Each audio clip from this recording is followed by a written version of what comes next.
بسم اللہ الرحمن الرحیم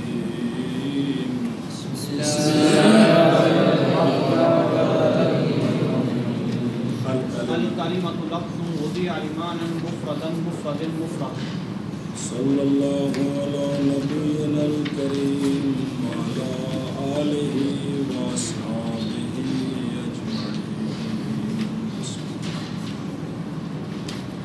کلمہ ایسا لفظ ہے جو وضع کیا گیا ہے معنی کے لیے، ایسا معنی جو مفرد ہے یا ایسا لفظ جو مفرد ہے یا وضع کیا گیا لفظ درا حال ہے کہ وہ مفرد ہے۔ اچھا جی، حاشیہ دیکھو، یہ لفظ تعریف کے اندر جنس قریب ہے کلمے کے لیے، کلمہ معرف ہے، اس کے ساتھ نا لفظ کے ساتھ ہے تو جنس شمول کا بھی فائدہ دے رہی ہے، اعتراض کا بھی فائدہ دے رہی ہے، کیونکہ لفظ وہ ہے جو منہ سے نکلتا ہے، تو لہٰذا اس سے کلمے کی تعریف سے تبالے اربع نکل گئے۔ کون نکل گئے؟ وہ جو منطق میں پڑھے، چار دال ہیں غیر لفظ لیکن معنی پر دلالت کرتے ہیں۔ مثلا خط، کیا یہ جو کتاب میں دیکھ رہے ہیں، یہ جو نظر جس پر پڑ رہی ہے یہ لفظ نہیں ہے، یہ خط ہے، یہ لفظ پر دلالت کرتے ہیں، ان کو دیکھ کر ہم لفظ پڑھتے ہیں۔ اسی طرح اشارہ، کیا انگلی سے کریں یا ویسے کوئی لکڑ لگا دیں یا رنگ کے ذریعے تیر کا نشان بنا دیں، تو یہ سارے معنی پر دلالت کرتے ہیں کہ نہیں؟ کہ اوپر لکھا ہوا مثال کے طور پر مدرسے کا نام، تھلے نیچے تیر کا نشان ہے ادھر، تو جو بندہ دیکھتا ہے ادھر جاتا ہے، دوسری طرف نہیں جاتا ہے۔ اب ادھر جو جا رہا ہے وہ مدرسے کے نام سے نہیں وہ جا رہا ہے، بلکہ تیر کے نشان سے جا رہا ہے۔ اب اس نے معنی پر دلالت کی ہے نا، یہ جو نام لکھا ہے اس نام والا مدرسہ اس طرح۔ اچھا جی، اور نصب یہ تھے کہ یہاں یہ جو پانی سے لوگ جو دریا وغیرہ سے گزرتے تھے تو جو گزرنے کا راستہ ہوتا تھا وہاں کوئی لکڑی یا کانا لگا دینا، اس طرف بھی اس طرف بھی، تو یہ نشانی ہوتی تھی کہ اگر اس پانی سے گزرنا ہے اس جگہ سے داخل ہونا ہے اور اس جگہ سے نکلنا ہے، اگر دائیں بائیں ہو گئے تو پانی گہرا ہے نقصان ہو جائے گا، تو وہ دال ہوتے تھے معنی پر، کیا کہ پانی سے گزرنے کا راستہ یہ ہے۔ اور دوسرے تھے عقد، یہ انگلیوں کے جو گرے، تو یہ پوری ایک اس میں اکائیاں بھی ہیں، اس میں دائیاں بھی ہیں، حالانکہ یہ لفظ تو نہیں ہے نا، منطق میں سمجھایا تھا سارا لفظ نہیں ہے لیکن معنی پر دلالت۔ ان چاروں کو کہتے ہیں دبال اربع، دبال جمع دال، اربع بنی چار، تو یہ چار دال ہیں جو معنی پر دلالت کرتے ہیں لیکن لفظ نہیں ہے۔ اب لفظ جو جنس ہے اس سے یہ سارے کلمے کی تعریف سے نکل گئے نا، سمجھے بات؟ اے شاباش۔ اور اسی طرح جو حرکت اعرابیہ ہے، زیدن، زیدن، زیدن، یہ جو پڑھ رہے ہیں وہ دال ہے یا آخر میں نون ساکن ہے، یہ جو زبر زیر پیش ہے اس کا تلفظ نہیں ہوتا، کیا ہوتا ہے؟ آ، یہ الف ہے، زبر نہیں پڑھی جا رہی، اس کو دیکھ کر اس کو اس طرح پڑھ رہے ہیں آ، زیر کو دیکھ کر اس کو پڑھ رہے ہیں اے، پیش کو دیکھ کر پڑھ رہے ہیں او، لیکن زبر زیر پیش پڑھی نہیں جا رہی، اب آ صرف الف کی ہے، آ او اے، با بے بو بے، تو لہذا لفظ کی قید سے کلمے کی تعریف سے حرکات اعرابیہ بھی نکل گئی۔ اور اسی طرح علامت مانویہ، علامت مانویہ جو مانوی عامل ہیں، مانوی عامل یا مانوی علامتیں بنتی ہیں، بھئی کرینہ جو مکانی نہیں، جو کرینہ حالی ہے، جو کرینہ حالیہ وہ لفظ نہیں ہوتا، تو وہ بھی یہاں سے نکل گیا۔ یہاں سے نکل گئے، کہ ان کو بھی کلمہ نہیں کہے، بات ختم ہو گئی۔ اچھا جی، لفظ اس کا لغوی معنی کیا ہے اور اصطلاحی معنی کیا ہے کس کا؟ تو لفظ کا لغوی معنی ہے الرمز، پھینکنا۔ کیا کہ لفظ کا لفظ کا لغوی معنی ہے الرمز، پھینکنا۔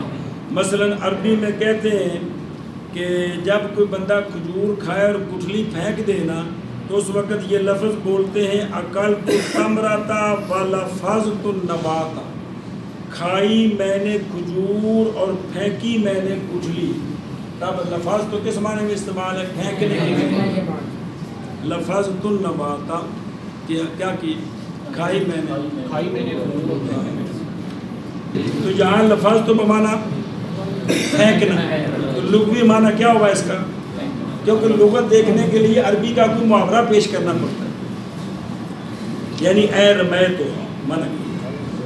اور اصطلاح میں، نحویوں کی اصطلاح میں لفظ کس کو کہتے ہیں؟ ما یتلفظ بہ الانسان، تو لفظ کا معنی بین اسطور لکھا ہوا ہے کہ لفظ ایسی آواز ہے جو مخارج پر اعتماد پکڑتی ہے، خواہ ایک حرف ہو یا زیادہ ہو۔ لکھا نا بین اسطور، ترجمہ جو چھاپا ہو رہے تو کتنے لکھے ہو یاد رکھو دیجیے۔ تو لفظ کا اصطلاحی معنی ہے ما یتلفظ بہ الانسان۔ کیا کہ لفظ کا اصطلاحی معنی ہے ما یتلفظ بہ الانسان، جس کا انسان کیا کرے؟ یعنی منہ سے بولے، جو بھی انسان منہ سے بولے اس کو لفظ کہتے ہیں۔ جو بھی انسان منہ سے بولے اس کو لفظ کہتے ہیں، خواہ وہ قلیل ہو، یہ بھی کیا ہے؟ لفظ ہے، یا کثیر ہو۔ جی، زید قائم ضرب زید امرا، یہ سارا کیا ہے؟ لفظ ہے۔ محمل ہو جیسے دیز، یہ کیا ہے؟ لفظ۔ تعریف سچی آ رہی کون سی؟ ما یتلفظ بہ انسان، روٹی نال چھوٹی، الوے نال شلوا۔ یا موضوع ہو جیسے یہ سارے لفظ پڑھ رہا ہوں میں، سارے موضوع معنی کے لیے وضع ہے۔ حقیقتاً ہو جیسے اضرب، یہ کیا ہے؟ لفظ ہے، میں نے بولا ہے۔ یا حکمن ہو جو اس کے اندر انت ہے، جو اس کے اندر کہ اس کا تلفظ کرنا چاہیں تو کر سکتے ہیں۔ یا مفرد ہو جیسے زید، یہ بھی کیا ہے؟ لفظ ہے۔ یا مرکب ہو جیسے زید قائم، خواہ مرکب توفید کیا نام ہے، مرکب مفید ہو یا غیر مفید۔ غلام و زید، یہ بھی مرکب ہے۔ زید قائم، یہ بھی۔ تو اصطلاح میں لفظ وہ ہوتا ہے جس کے ساتھ انسان کیا کرے؟ تلفظ کرے، خواہ قلیل ہو خواہ کثیر ہو، محمل ہو موصول ہو، حقیقتاً ہو یا مفرد ہو یا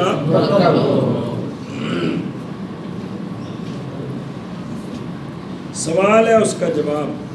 سوال یہ ہے کہ جو فرشتے بولتے ہیں وہ بھی لفظ ہوتے ہیں، جو فرشتے بولتے ہیں وہ بھی لفظ ہوتے ہیں۔ مثلا ایک شعر لکھا ہوا ہے کہ یہ فرشتوں کا کلام ہے۔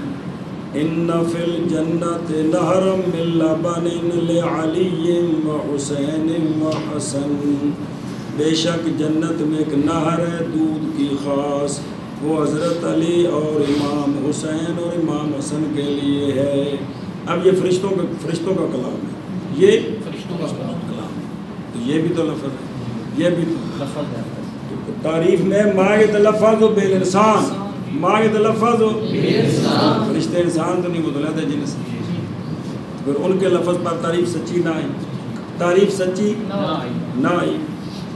اسی طرح جن کا کلام، وہ شعر ایک جگہ پڑھا تھا آپ نے، قبر حرب بمکان کفر ولیسا قرب قبر حرب قبر، حرب کی قبر جنگل میں ہے، نہیں ہے حرب کی قبر کے قریب کوئی قبر۔ تو یہ جنوں کا شعر ہے، یہ بھی لفظ ہے، یہ بھی لفظ ہے۔ اسی طرح اللہ تبارک و تعالیٰ کے سارے کلمات الحمدللہ رب العالمین. آگے سمجھ. تو پھر یہ تعریف لفظ کی جامع نہ رہی. لفظ کی تعریف کہ اس سے ملائکہ کے کلام، ملائکہ کا کلام، جنوں کا کلام، اللہ تعالیٰ کا کلام نکل گیا. تو تعریف تو ایسی ہو جو تمام لفظوں کو شامل ہو. سمجھے گا کیا کہ سوال ہے؟ سوال ہے کہ یہ جو لفظ کی تعریف کی ہے ما یتلفظ بہ الانسان، یہ جو لفظ کی تعریف کی ہے ما یتلفظ بہ الانسان، یہ اپنے افراد کو جامع نہیں ہے. یہ اپنے افراد کو جامع نہیں ہے، اس لیے کہ اس میں قید ہے ما یتلفظ بہ الانسان. تو فرشتے جو کلام کرتے ہیں تو جو وہ بھی لفظ ہیں، لفظ ہے، جو جن کلام کرتے وہ بھی ہیں لفظ ہے، اللہ تعالیٰ کے کلمات بھی لفظ ہیں. لفظ ہے. تو وہ مثالیں لکھی ہیں جنوں کا ملائکہ کا کلام. دیکھیے جی. ان فی ان فی الجنۃ نہر من لبن، من لبن، من نہیں من من لبن لبن لے نام جا رہا ہے یار لعلی و حسین و حسن. حسن. یا جنوں کی کلام وہ شعر قبر حرب میں مکان کفر ولیس قرب قبر حرب قبر. اللہ تعالیٰ کے کلمات ان پر یہ تعریف سچی، نہیں ہے، کیونکہ تعریف میں کیا قید لگائی ہے انسان کی کیا ہے؟ ما یتلفظ. تو اس کا جواب یہ دیا ہے کہ یہ جو لفظ کی تعریف ہے یہ مطلقاً نہیں ہے، یہ مطلقاً نہیں ہے، بلکہ یہ تعریف ہے ہماری نسبت سے. یہ تعریف ہے ہماری نسبت، سمجھا گئی؟ یہ تعریف ہے ہماری نسبت، ہماری نسبت سے. یہ تعریف ہے انسانوں کی نسبت سے. اس لیے ما یتلفظ بالانسان. تو لہذا اگر اس میں ملائکہ کے کلام پر، جنوں کے کلام پر تعریف سچی نہ آئے تو کوئی حرج نہیں. کیا کہ اس کا جواب یہ ہے کہ یہ تعریف مطلقاً نہیں ہے بلکہ یہ بلکہ ہماری نسبت سے ہے، ہماری نسبت سے ہے. تو پھر ما یتلفظ بالانسان ہی ہونا ہے. تو لہذا اگر عام تعریف ہوتی لفظ کی کہ لفظ کیا ہوتا ہے تو پھر اور تعریف ہوتی، پھر سوال بھی ہوتا ہے. لیکن یہ تعریف ہماری نظر سے، انسانوں کی نظر سے. سمجھی بات؟ لہذا ما یتلفظ بہ الملک جن لیس بالمخل فی المحدود. محدود کون؟ معرف کلمہ، کہ اس وہ کلمے ہیں لیکن تعریف سچی نہیں آ رہی. اچھا جی، سوال ہے، اس کا جواب. سوال یہ ہے معرف ہوتا ہے مبتدا، معرف مبتدا اور تعریف ہوتی ہے خبر، مل کر جملہ بنتا ہے. تو مبتدا اور خبر میں تذکیر و تانیث میں افراد تثنیہ جمع میں مطابقتیں ہوتی ہیں. دتنا میں قوانین پڑھے جی، مطابقت ہوتی ہے. یہاں مطابقت کوئی نہیں ہے. یہاں مطابقت کوئی نہیں ہے. الکلمۃ مبتدا ہے، یہ مؤنث ہے. لفظ یہ خبر ہے، یہ مذکر ہے. لہذا لفظاتن ہونا چاہیے. ہاں جی، سوال یہ ہے کہ مبتدا معرف جو ہے مبتدا اور خبر کے اندر مطابقت شرط ہے. مبتدا اور خبر کے درمیان مطابقت شرط ہے. یا جو جہاں جس بات کا جو غرض ہے وہ کہہ سکتے ہو کہ مبتدا اور خبر کے درمیان تذکیر و تانیث میں مطابقت شرط ہے. مطابقت شرط ہے. تو یہاں مطابقت نہیں. مطابقت تو وہ قانون تو پہلے یاد رکھیں نا کہ ہر معرف ترکیب میں کیا بنتا ہے مبتدا بنتا ہے. اور تعریف کیا بنتی ہے؟ خبر بنتی ہے. ہاں جی، تو الکلمۃ یہ مؤنث ہے اور لفظ یہ مذکر ہے. تو لہذا کیا ہونا چاہیے تھا؟ لہذا لفظ ہونا چاہیے. اس کا جواب یہ ہے کہ خبر کا مبتدا کے مطابق ہونا تذکیر و تانیث میں یہ تب ضروری ہے جب خبر مشتقی ہو. جب خبر مشتقی ہو. تو لفظ یہ مشتقی نہیں، مشتقی نہیں ہے. یہ مصدر ہے. مصدر مشتق میں نہ ہوتا ہے. بات سمجھیے؟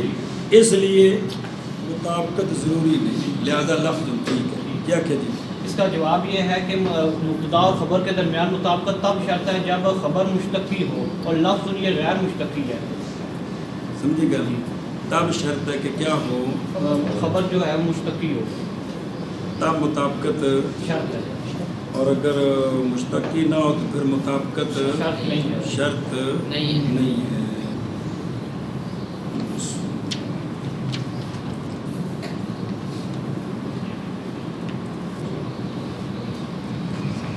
مبتدا اور خبر کے درمیان مطابقت شرط ہے، 6 شرطیں پائی جائیں۔ کیا پائی جائیں؟ 6 شرطیں پائی جائیں تب مطابقت شرط ہے۔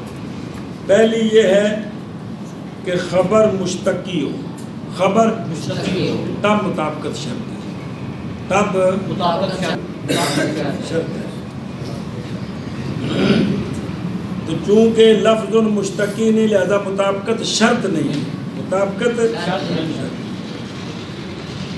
دوسری شرط یہ ہے کہ مبتدا اور خبر میں تذکیر و تانیث میں مطابقت تب شرط ہے جب خبر کے اندر ضمیر ہو جس کا مرجع مبتدا ہو، جبکہ خبر کے اندر ضمیر ہو جس کا مرجع مبتدا ہو، جس کا مرجع مبتدا ہو۔ لہذا یہ آگے جملہ آئے گا کافیے میں، زینب و سقرو و ماہو و جولو ممتانعون۔ وہاں یہ اعتراض ہوگا کہ مبتدا جو ہے وہ تو جمع عطف کے ذریعے اور خبر جو ہے وہ مفرد ہے، خبر جو ہے مفرد ہے۔ مفرد ہے، تو ممتانع ان کے اندر جو ضمیر ہے ان کا مرجع یہ نہیں ہے بلکہ اس کا مرجع صرف ہو، ممتانع ان صرف ہو، تو تب شرط ہے، یعنی تذکیر و تانیث میں، افراد تثنیہ جمع میں۔ دوسری شرط یہ ہے کہ خبر کے اندر ضمیر ہو جو جس کا مرجع مبتدا ہو، تب مطابقت شرط ہے۔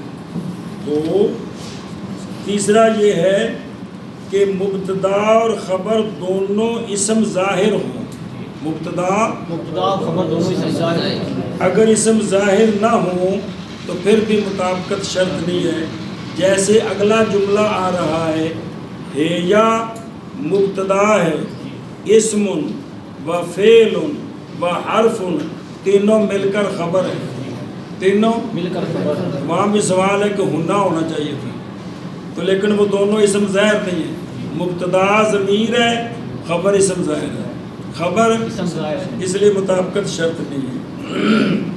چوتھی شرط یہ ہے کہ خبر فعیل بمعنی مفعول نہ ہو، خبر فاعل بمعنی مفعول نہ ہو، کیونکہ فعیل بمعنی مفعول میں مذکر مؤنث برابر ہوتے ہیں، فعیل بمعنی مفعول میں مذکر اور مؤنث برابر ہوتے ہیں۔ مثلا جریح، یہ فعیل ہے بمعنی مجروح، لہذا راجل جریح، یہ تو ٹھیک ہو گیا مذکر ہے۔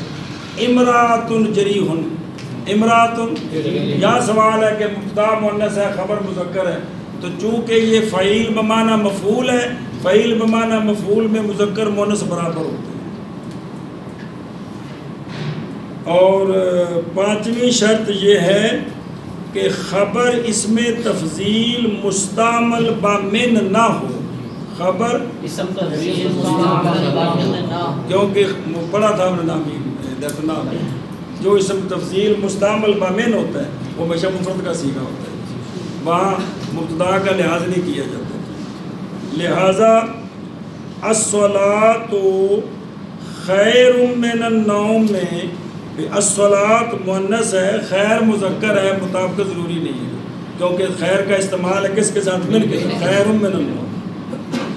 چھٹی شرط یہ ہے کہ وہ خبر خاص مؤنث کی صفت نہ ہو، خاص مؤنث کی صفت نہ ہو، اگر مؤنث کی صفت ہوئی تو پھر بھی مطابقت شرط نہیں ہے، جیسا کہ حائضن، یہ کس کی صفت ہے؟ مؤنث، لہذا امرأۃ حائضن ٹھیک ہے، امرأۃ، اس طرح یہ 6 شرطیں ہوں تو تب مطابقت شرط ہے، کس میں؟ مبتدا اور خبر۔ سمجھی بات؟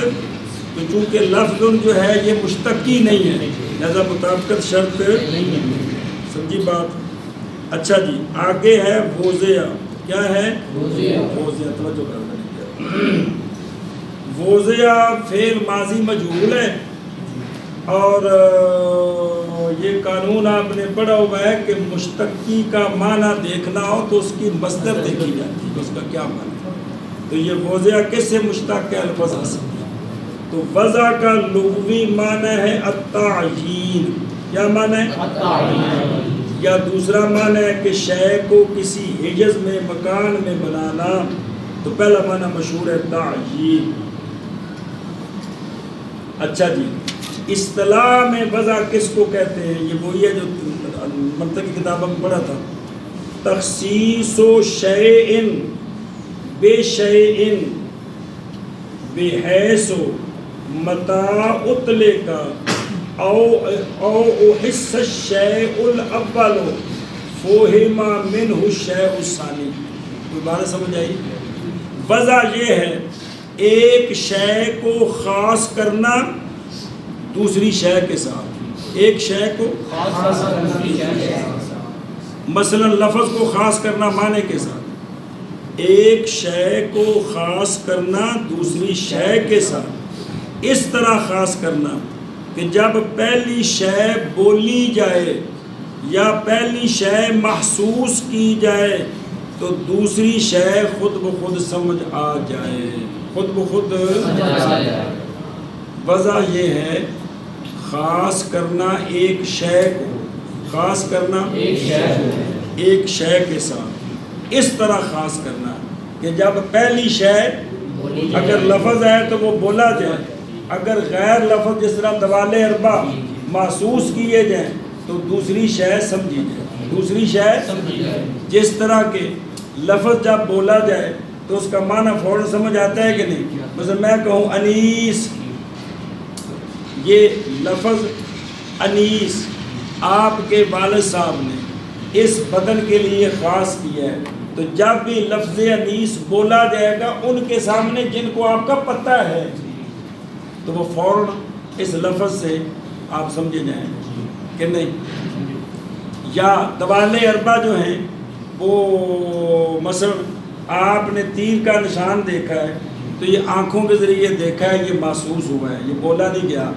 جب آپ نے تیر دیکھا تو اس سے دوسری شے سمجھ آ گئی کہ جس مدرسے کا نام اوپر لکھا ہوا ہے وہ اس طرح۔ تو وضع کیا ہے؟ خاص کرنا ایک اس حیثیت کے ساتھ کہ جب پہلی شے بولی جائے یا محسوس کی جائے تو دوسری شے سمجھ آ جائے، دوسری شے کہنا وضع کی اصطلاحی تعریف یہ ہے کہ خاص کرنا شے کو دوسری شے کے ساتھ، اس حیثیت کے ساتھ کہ جب پہلی شے بولی جائے یا پہلی شے محسوس کی جائے تو دوسری شے سمجھی جائے، دوسری شے سمجھی جائے۔ اگر وہ پہلی شے لفظ ہے تو لفظ بولا جائے گا تو معنی سمجھ آ جائے گا، اور اگر پہلی شے غیر لفظ ہے تو جب بھی وہ غیر لفظ آنکھوں کے ذریعے دیکھا جائے گا، ہاتھ سے ٹٹولا جائے گا تو دوسری شے سمجھی جائے گی۔ اچھا جی، بات سمجھیے۔ بعض نے یہ کہا ہے کہ وضع کا معنی ہے تعیین اللفظ للمعنی، کیا؟ تعیین اللفظ للمعنی، تو یہ پھر خاص ہوگی نا کہ لفظ کو جو ہے نا معین کرنا کس کے لیے؟ معنی کے لیے۔ تب یہ جو غیر لفظ ہیں ان پر یہ تعریف سچی نہیں ہے۔ آگے ہے لمانن، کیا ہے؟ مانن۔ معنی لغت میں معنی یون اگر مصدر میمی ہو تو پھر اس کا معنی ہے قصد کرنا۔ کیا کرنا؟ توجہ کریں، کیا کرنا؟ قصد کرنا۔ اور اصطلاح میں معنی ما یقصد بالشیء، معنی وہ ہوتا ہے جس کا کسی اور شے سے قصد کیا گیا، جس کا کسی اور شے سے قصد کیا، یعنی جو شے دوسری سے سمجھ آئے اس شے کو معنی کہتے ہیں۔ معنی کا اصطلاحی معنی کیا ہے؟ معنی کا اصطلاحی معنی یہ ہے کہ ما یقصد بالشیء، ما یقصد بالشیء، جس کا کسی شے سے قصد کیا جائے، جس کا کسی شے سے قصد کیا جائے، یعنی جو بھی کسی شے سے سمجھ آئے تو وہ کیا ہے؟ معنی ہے۔ وہ جو تخصیص و شیء بشیء میں اگلی شے ہے نا وہ معنی ہے، وہ معنی ہے۔ سمجھی گل؟ اب ایک سوال ہے، اس کا جواب۔ سوال یہ ہے کہ وضع کا معنی آپ نے کیا ہے تخصیص و شیء بشیء، خاص کرنا ایک شے کو شے کے ساتھ. تو یہ جو دوسری شے ہے یہ کیا ہے؟ بولو نا. اب وضع کے اندر معنی کا ذکر آ گیا کہ نہ ہے؟ تب آگے لے معنی دوبارہ ذکر کرنا یہ تکرار ہو گیا، یہ ٹھیک نہیں. ہاں جی کیا کہہ جی سوال؟ سوال یہ ہے کہ آپ نے وضع کی تعریف کی ہے تخصیص شیء بشیء، تو دوسری شے جو ہے تخصیص و شیء بشیء، خاص کرنا شے کو دوسری شے کے ساتھ. یہ دوسری مثال کے طور پر خاص کرنا لفظ کو معنی کے لیے، یہ معنی ہے کہ نہیں؟ خاص کرنا لفظ کو معنی یہاں جو مقصد ہے. اب لفظ کی تعریف میں معنی آ گیا ہے کہ نہیں آیا؟ جب آ گیا ہے تو پھر آگے معنی کی ضرورت نہیں ہے، یہ تکرار کیوں کی ہے؟ اس کا سمجھا کیجئے، اس کا جواب ہے کہ یہاں تجرید ہے، یہاں جردا یجرد تجرید. تجرید یہ سمجھائے سے پچھلی بار کوشش کی تھی نا جی. تجرید یہ ہے کہ ایک لفظ کا معنی ہے دو جزیں اور آگے ان میں سے ایک ذکر ہو رہی ہے، تو اس لفظ کا معنی صرف اتنا مراد لینا ہے کہ تاکہ تکرار نہ ہے، دوسری جز ختم کر دینی ہے تاکہ جو آگے ذکر ہو رہا ہے وہ سمجھا جائے، تکرار ختم ہو جائے. اس کو کہتے ہیں تجرید، کہ لفظ کا جتنا معنی ہے اس معنی سے لفظ کو بعض معنی سے خالی کرنا. لفظ کو بعض معنی سے خالی کرنا، اس کو کہتے ہیں لفظ کا جتنا معنی ہے اس کو. سبحان الذی اسری بعبدہ، اسرا کا معنی ہوتا ہے رات کو سیر کرانا. اسرا کا رات کو سیر کرانا. آگے لیلن آگے تو لیلن کا معنی رات ہے، تو وہاں مفسر نے فرماتا ہے یہاں تجرید ہے. اب اسرا کا معنی کریں گے سیر کرانا، رات والا معنی نہیں کریں گے، وہ چونکہ آگے لیلن آگے. تو یہاں بھی لفظ سے مراد ہوگا تخصیص و شیء. کیا؟ ایسے تو تعریف وہی ہے، یہاں اس تعریف میں صرف اتنا ہی مراد لیں گے. کیا؟ ایک شے کو خاص کرنا. جب اتنا مراد لیں، اب لفظ کی تعریف میں معنی ہے جب صرف اتنا مراد لیں. کتنا؟ اب آگے معنی کا ذکر تکرار نہیں ہوگی. سمجھیے گل کیا کیا شامل اس کا ہے؟ جواب یہ ہے کہ یہاں پہ تجرید ہے، یہاں تجرید ہے، یہاں تجرید ہے. تجرید ہے. تجرید یہ ہوتی کہ لفظ کو بعض معنی سے خالی کرنا. لفظ کو جیسا کہ سبحان الذی اسری بعبدہ لیلن میں اسرا کا معنی ہوتا ہے رات کو سیر کرانا. چونکہ آگے لیلن ذکر آگے اس لیے اسرا کا معنی صرف یہ سیر کرائی اللہ نے اپنے محبوب کو، اپنے پیارے بندے کو، لیلن رات کو. اسی طرح یہاں لفظ کا یہاں معنی کریں گے کیا؟ تخصیص شیء، بے شیء ساتھ نہیں جوڑیں گے، تخصیص و شیء اس لیے نہیں جوڑیں گے چونکہ آگے لے معنی آ رہا ہے تاکہ تکرار نہ ہو. تب لفظ کا معنی کیا؟ تخصیص و. اب لے معنی کا ذکر تکرار کہ ہے شاباش. اچھا جی، تو یہ جو ہے نا وضع لمعنن، کون؟ اس قید سے لفظ کی تعریف سے محملات نکل گئے نا، کلمے کی تعریف سے، کلمے کی تعریف سے محملات نکل گئے. لہٰذا کلمہ چونکہ لفظ موضوع ہوتا ہے معنی کے لیے، اس لیے محمل کو کلمہ نہیں کہیں گے. دیز کو لفظ تو کہہ سکتے ہیں لیکن کلمہ نہیں کہہ سکتے. سمجھا گئی ہوں؟ تو لہٰذا وضع لمعنن کی قید سے کلمے کی تعریف سے کون نکل گئے؟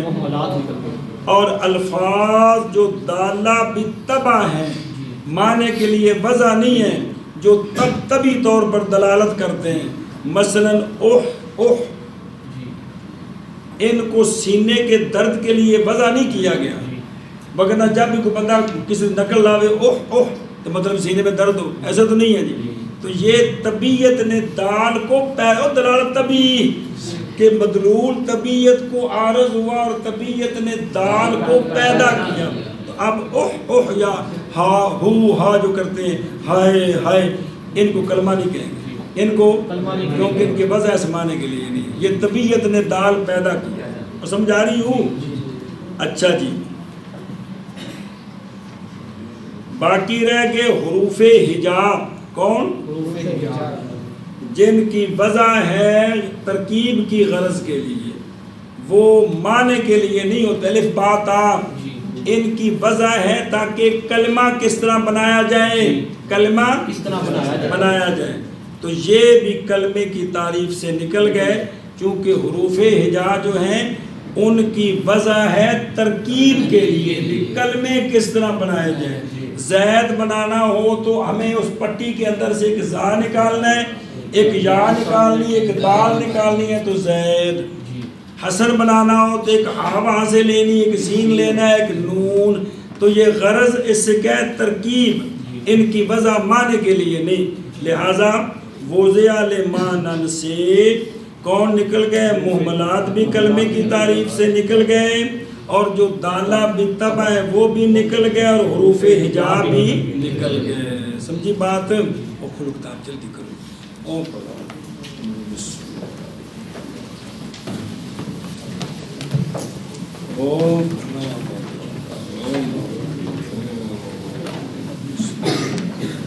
توجہ کرو،